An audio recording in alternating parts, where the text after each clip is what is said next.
Well, so that was the problem in my stories. I said, wow, I would love to see what that must have been like for, say, what if my character were, say, a 12-and-a-half-year-old girl? What might that have been like for her parents to do that to her? My kids were younger. They had less complaints than a 12-and-a-half. Because now my kids are that age, and it would be a lot harder to get them in that RV.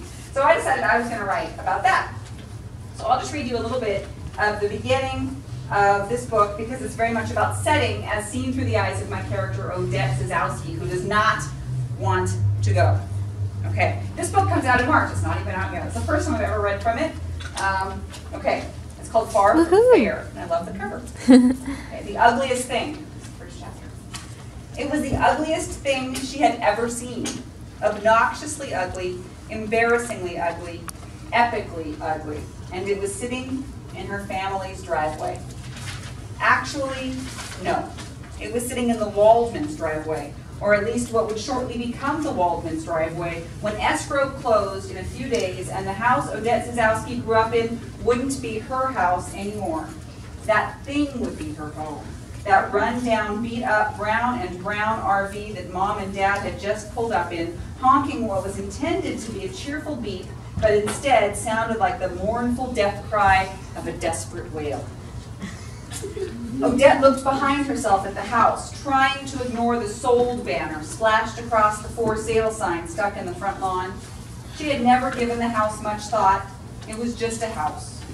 But now she saw the brick path winding through the grass from the sidewalk, uneven and tipsy, and it occurred to Odette that she knew every brick on that path, which ones were chipped, which listed slightly to the side, which were stamped with the bricklayer's name, Steinberg and Sons. She saw the bright red door, the door she slammed through every afternoon at 3:14 p.m. Behind that door, Odette knew, was the mud bench where she ditched her backpack and shoes. She saw the wide, bright windows, the shutters that framed them. She took in the dark shingle roof that her parents had been talking about replacing for years, but would soon become the Waldman's problem. It was a beautiful home. Mom cut the engine of the RV, and Dad threw open the metal door on the side, and a set of two steps popped out.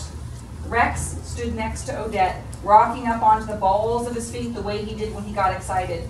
Awesome, awesome, awesome, he chanted to himself, and when Dad called, "So, what do you guys think?" Rex shouted, "Awesome!" and ran full speed into Dad, butting his head into Dad's stomach and grinding it against him.